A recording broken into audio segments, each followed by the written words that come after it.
اللہم صلی علی محمد وعلی محمد۔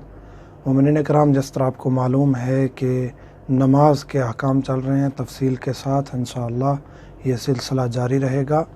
آج ہم ذکر کریں گے کہ خاتون اور مرد ایک ہی کمرے میں یا ایک جگہ پر نماز کس طرح ادا کریں گے۔ خاتون مرد کے برابر یا آگے نماز ادا نہیں کر سکتی۔ یہ بہت ضروری مسئلہ ہے جس کی طرف ہماری مومنین کی اکثریت متوجہ نہیں ہے، اور امید کرتے ہیں کہ اکثریت متوجہ ہوں اور کم لوگ متوجہ نہ ہوں۔ تو یہ بہت ضروری مسئلہ ہے، اس کا ذکر کرنا بھی ضروری ہے کہ خاتون مرد کے سامنے یا برابر دونوں صورتوں میں اگر دونوں نماز کی حالت میں ہیں تو دونوں کی نماز باطل ہو جائے گی۔ تو اس لیے خاتون کو مرد کے پیچھے ٹھہرنا چاہیے، آگے یا برابر نہیں ٹھہرنا چاہیے۔ خاتون کا مرد کے پیچھے ہونا ضروری ہے۔ شرط یہ ہے کہ خاتون اور مرد جب ایک ساتھ نماز ادا کر رہے ہوں تو خاتون مرد کے پیچھے ہو، یا کم از کم یہ ہے کہ مرد کے جہاں پاؤں ہوں اس جگہ خاتون کی سجدے گاہ ہو کم از کم۔ اور مستحب، احتیاط مستحب یہ ہے کہ خاتون بالکل پشت کی طرف ہو، پیچھے ہو۔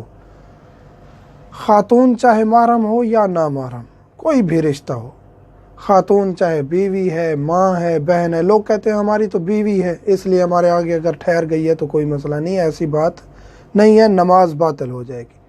خاتون کوئی بھی رشتہ ہے، محرم ہے یا نہ محرم، آپ کے آگے یا آپ کے پہلو میں کھڑی ہوگی تو دونوں کی نماز باطل ہو جائے گی، یا پھر ان کے درمیان پردہ ہونا ضروری ہے۔ ہاں، اگر آپ کے آگے ٹھہری ہے یا پہلو میں ٹھہری ہے، اس درمیان کوئی پردہ ہے یا دیوار ہے جس سے دونوں کے درمیان فاصلہ شمار ہو جائے، یعنی ایک دوسرے کو نہ دیکھ سکیں، تو پھر یہ دونوں کی نماز درست ہوگی، چاہے وہ ان کے درمیان فاصلہ کم ہو لیکن پردہ موجود ہو، پھر بھی ان کی نماز درست ہے۔ مزاحمت کی جگہ پر حرج نہیں ہے۔ مزاحمت جہاں بہت زیادہ رش ہے، جیسے حرم مبارک، جیسے مکہ مکرمہ، تو اس جگہ پر رش ہے، ممکن نہیں ہے کہ ایسی جگہ نماز پڑھی جائے جہاں خاتون آگے یا سائیڈ پہ نہ ہو۔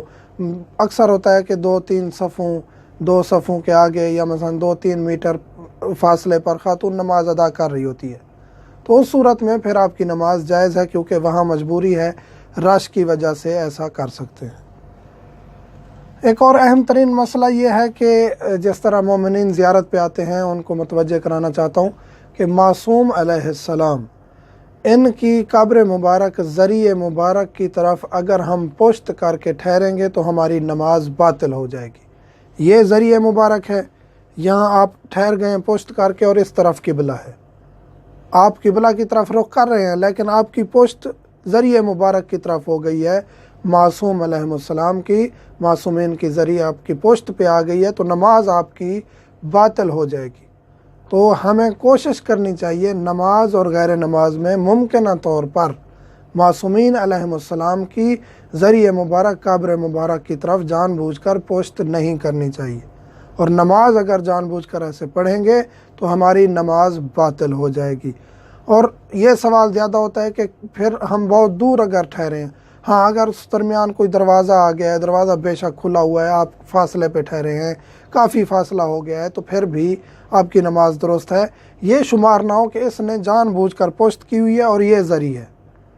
یہ عمومی طور پر دیکھنے والا فیصلہ نہ کر سکے۔ دیکھنے والا یہ ہے کہ ہاں جی کافی فاصلہ ہے اور یہ نماز ادا کر رہا ہے، ذریعہ کافی فاصلے پر ہے، پھر کوئی حرج نہیں ہے۔ جس طرح مثلا کہ کافی 10-15 میٹر کا فاصلہ ہے، آپ دروازہ بھی کراس کر گئے ہیں، یا آپ باہر والے صحن میں نماز پڑھ رہے ہیں اور ذریعہ مبارک کی طرف اگر پشت ہو بھی رہی ہے تو یہ مسئلہ نہیں ہے۔ اگر اسی صحن میں یا اسی قبہ مبارک کے نیچے یا تھوڑا فاصلے پر آپ اگر جان بوجھ کر پشت کر رہے ہیں تو پھر نماز باطل ہو جائے گی۔ اسی طرح خاتون اگر آپ کے آگے یا برابر ٹھہری ہوئی ہے تو اس کا بھی 10 ہاتھ یہ انگلیوں سے لے کر یہ کوہنی تک، یہ 10 ہاتھ شمار ہوں گے، یعنی یہ ایک ہاتھ ہے۔ اسی طرح اگر 10 ہاتھ احتیاطاً 8 سے 10 میٹر کا فاصلے پر اگر خاتون ایک ہی حال میں یا کمرے میں ٹھہری ہوئی ہے تو پھر بھی دونوں کی نماز درست ہے۔ اگر 10 ہاتھ سے کم فاصلہ ہے تو پھر یا پردے کا ہونا ضروری ہے. اگر بغیر پردے کے، بغیر کسی کپڑے پردے کے یا دیوار کے آپ ایک جگہ نماز پڑھ رہے ہیں، خاتون آپ کے آگے ہے اور یا برابر ہے، تو دونوں کی نماز باطل ہو جائے گی. دعا ہے خداوند کریم ہمیں توفیق عطا فرمائے کہ ہم اس کے اعمال کو صحیح طریقے سے ادا کر سکیں. جو بھی مومنین کے سوالات ہیں، واٹس ایپ نمبر ہر ویڈیو پر دیا جاتا ہے. ہم حاضر خدمت ہیں. والحمدللہ رب العالمین.